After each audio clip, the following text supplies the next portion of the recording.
অনেকে হাসাহাসি করে বলে যে একটা দেশকে কি 3 বার স্বাধীন করতে হয়, বাট এই কথাটা যখন বলে এই কথাটা একটা হাসির ব্যাপার যে একটা দেশকে আসলে কি 3 বার স্বাধীন করতে হয়। এই প্রশ্নটার সাথে সাথে আমার মাথায় একটা নতুন প্রশ্ন চলে আসে যে একটা দেশকে 3 বার স্বাধীন করার মতো তেল বা কারেন্ট যেটাই বল না কেন এই জিনিসটা এই দেশের মানুষের কিভাবে আসে। এবং এটা কিন্তু আসলে খুব ইন্টারেস্টিং একটা ফ্যাক্ট যে আমরা বলতে পারি যে একটা দেশকে আসলে কি 3 বার স্বাধীন করতে হয়, বাট দ্য থিং ইজ দেখেন একটা দেশকে 3 বার স্বাধীন করার মতো এনার্জি আমাদের আছে, এটাই কিন্তু সবচেয়ে অসাধারণ বিষয়। একটা দেশের জন্য তার সবচেয়ে বড় সম্পদ আসলে কি হতে পারে, এটার আসলে অনেকগুলো আনসার থাকতে পারে, তবে আমাকে যদি জিজ্ঞেস করা হয় তাহলে আমি বলবো একটা দেশের জন্য সবচেয়ে বড় সম্পদ হচ্ছে সেই দেশের জনগণ। বাংলাদেশ ছোট্ট একটা দেশ, কিন্তু তার জনসংখ্যা প্রায় 17 কোটি। 17 কোটি আসলে কত বড় একটা সংখ্যা সেটা বোঝানোর জন্য আপনাদেরকে বলি যে আয়তনের পৃথিবীর সবচেয়ে বড় দেশ রাশিয়ার জনসংখ্যা মাত্র 14.5 কোটি। আপনি বুঝতেই পারতেছেন যে বাংলাদেশের জনসংখ্যাটা আসলে কত বেশি। এখন এত মানুষ থাকার একটা সুবিধা আছে, সেটা হচ্ছে আপনি মানুষদেরকে দিয়ে যে কোনো কিছু করাতে পারবেন। আপনি এই জনসংখ্যার কিছু সংখ্যক মানুষকে নিয়ে মিলিটারি ট্রেনিং দেন, তারা কিন্তু ফাইনেস্ট সোলজার হিসেবে বের হয়ে আসবে। আপনি তাদেরকে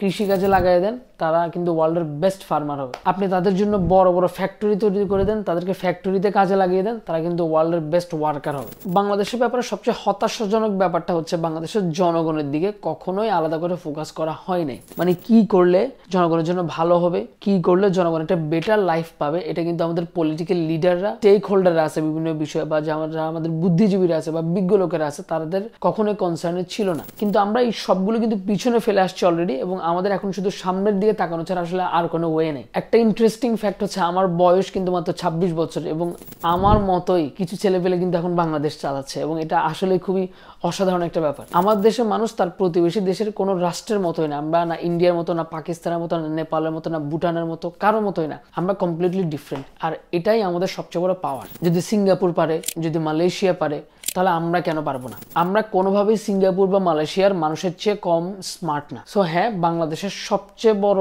সম্পদ হচ্ছে বাংলাদেশের মানুষ, এবং বাংলাদেশের উন্নয়নের জন্য, বাংলাদেশের প্রগতির জন্য, বাংলাদেশের সমৃদ্ধির জন্য একমাত্র বাংলাদেশের মানুষের দিকেই ফোকাস করতে হবে, and that is the most important thing. Thank you.